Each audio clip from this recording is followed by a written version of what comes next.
바쁘지만 나이스하게 학기 초 나이스 업무 흐름을 한번 정리해 보도록 하겠습니다. 선생님, 나이스 업무를 혹시 맡으셨나요? 나이스 업무를 처음 맡으면 느껴지는 그 막막함 너무 잘 압니다.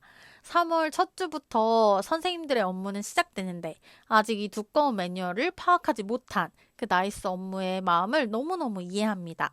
따라서 오늘은 나이스 업무 처음 시작할 때 학기 초 나이스 업무 흐름을 정리해 보려고 합니다. 먼저 나이스 업무를 시작하시기 전에 네 가지 사항을 먼저 확인해 주시면 좋을 것 같아요. 먼저 첫 번째는 Y 공작소 카페를 가입합니다. 두 번째는 오픈 채팅방에 가입하는데요. Y 공작소 카페와 오픈 채팅방을 통해서 같은 업무를 담당하고 계신 선생님을 통해 여러 가지 정보를 얻을 수 있기 때문입니다. Y 공작소 카페는 좀 더 정리된 자료들이 많고요. 오픈 채팅방은 빠르게 질의응답이 가능하기 때문에 각각의 장점이 있습니다. 세 번째로는 학교 인증서와 비밀번호를 전달받습니다. 그리고 전인자 선생님께 학기말 업무가 모두 마무리되었는지를 확인해 주시면 좋습니다. 학기말 업무가 모두 마무리된 상태라면 학기 초 업무를 시작하면 되는데요. 먼저 학기 초 업무를 좀 크게 정리해 보자면 6단계로 정리해 볼 수 있을 것 같습니다. 먼저 학교 인증서로 접속하고, 두 번째, 선생님들의 권한 부여를 관리하고, 세 번째, 나이스 연도를 설정한 뒤, 네 번째, 학상 일정을 등록합니다. 그 다음에 선생님들께서 시간표를 작성하실 때 기초가 되는 학기 초 교육과정 기초 작업을 완료한 후 3월 첫날에 선생님들께 여러 가지 안내사항을 드리면 됩니다. 먼저 첫 번째부터 간단하게 살펴보겠습니다. 학교 인증서를 통해서 접속을 한 뒤에 학교 업무 분장 관리 담당자로 본인을 지정해 주세요. 그러면 이제 앞으로는 나이스 담당자는 본인이다 라고 요 나이스에 저장을 해놓은 상태가 되는 겁니다. 학교 인증서는 여기 초반에만 사용이 되고요. 그 다음에는 두 번째, 권한 부여 관리로 바로 넘어가겠습니다. 방금 전에 학교 기간용 인증서로 로그인을 한 다음에 본인에게 나이스 담당자를 지정해 두었으면 이제는 나이스 담당자인 본인 인증서로 로그인을 하시면 됩니다. 나이스 담당자 인증서로 로그인을 하신 다음에 학교 업무 분장 설정 탭으로 들어가 주시면 됩니다. 4세대 나이스가 바뀐 지 좀 됐기 때문에 이 학교 업무 분장을 전임자나 혹은 전전 임자께서 아마 만들어 놓으신 게 있을 거예요.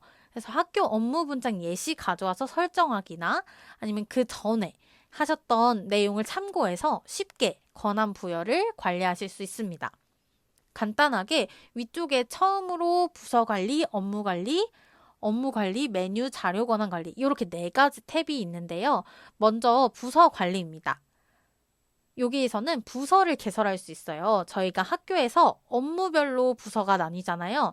예를 들어 교무부나 연구부나 정보부처럼 이런 부서를 개설하는 탭입니다. 행추가 버튼을 눌러서 부서를 개설하고 부서장을 1인 이상 지정할 수 있습니다. 이 부서장은 보통 업무의 부장님을 지정하는데요. 이 부서장은 부서원들에게 권한을 주고 그리고 부서원을 지정할 수 있는 권한이 생깁니다.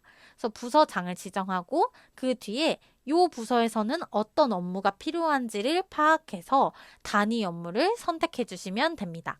예를 들어서 행추가 버튼을 누르고 교무부를 먼저 개설하고 부서장으로 교무부장님을 넣어놓고 단위 업무에서는 교무부에서 하는 일이 뭐가 있지, 학적이나 교육과정 등등이 있잖아요.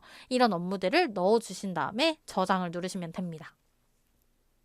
그 다음은 업무 관리입니다. 저희가 방금 교무부를 만들었잖아요. 이번에는 그 교무부 안에 있는 다양한 세부 업무를 만들어 보도록 하겠습니다.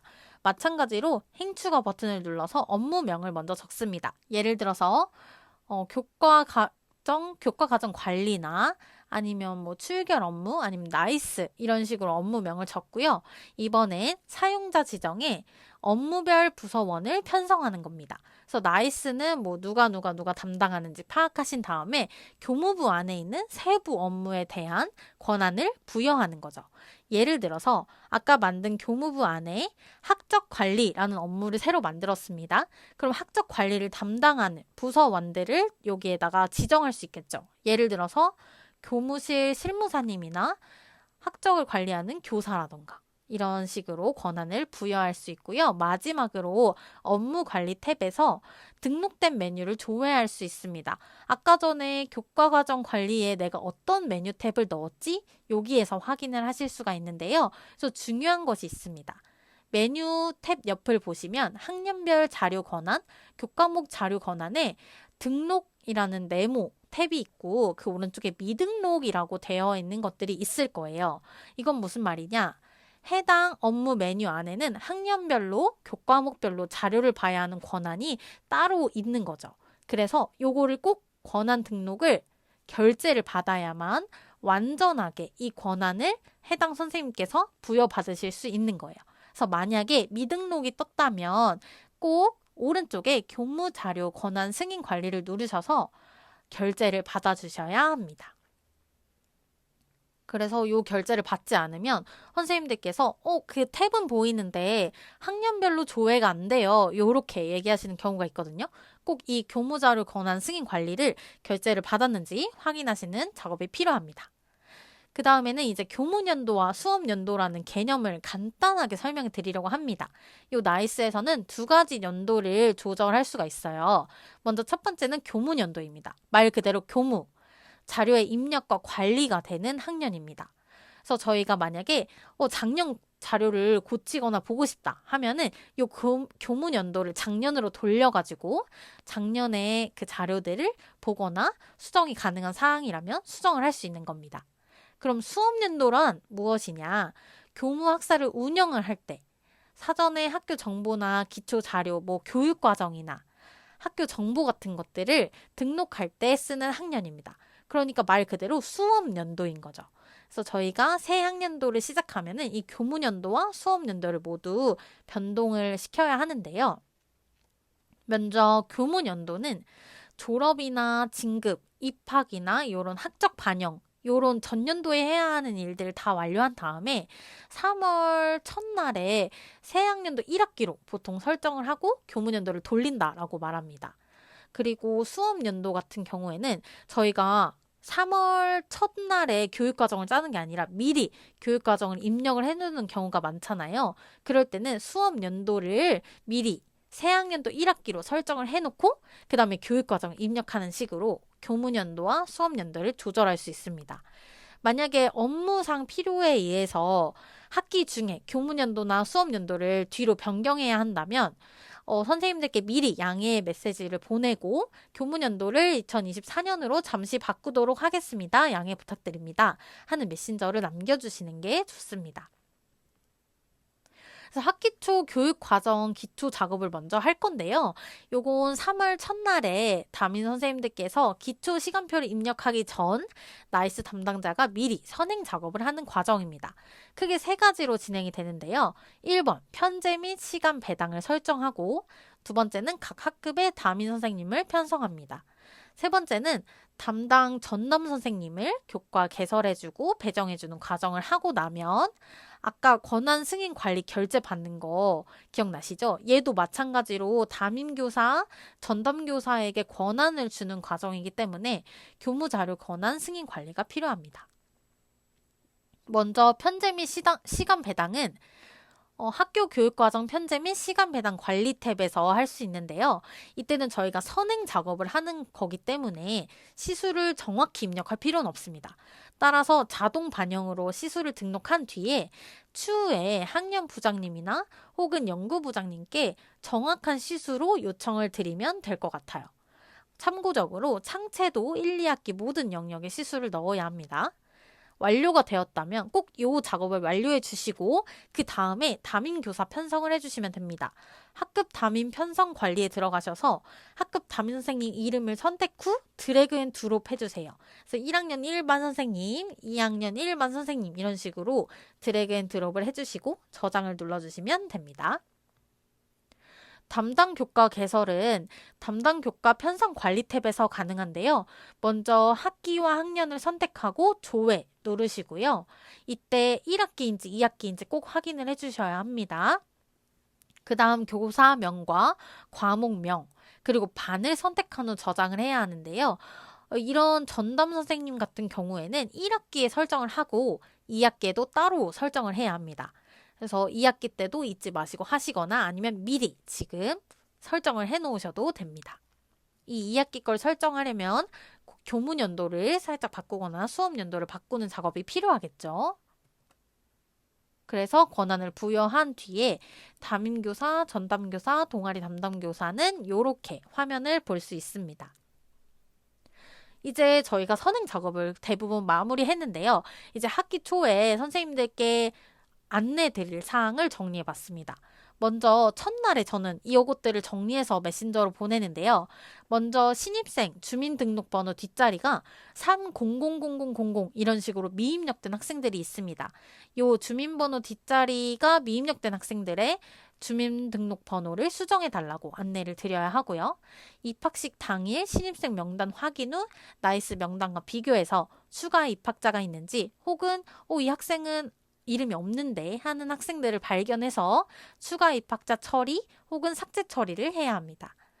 세 번째로는 이게 좀 중요한 것 같아요. 왜냐하면 당일 이내로 이루어져야 하는데요. 반 번호 수정을 안내드려야 합니다. 당일 이내로 수정을 해야 하는 이유는 수정이 안 되기 때문이 아니라 이 반 번호가 도서관과 행정실에서 바로 이용되는 번호이기 때문입니다.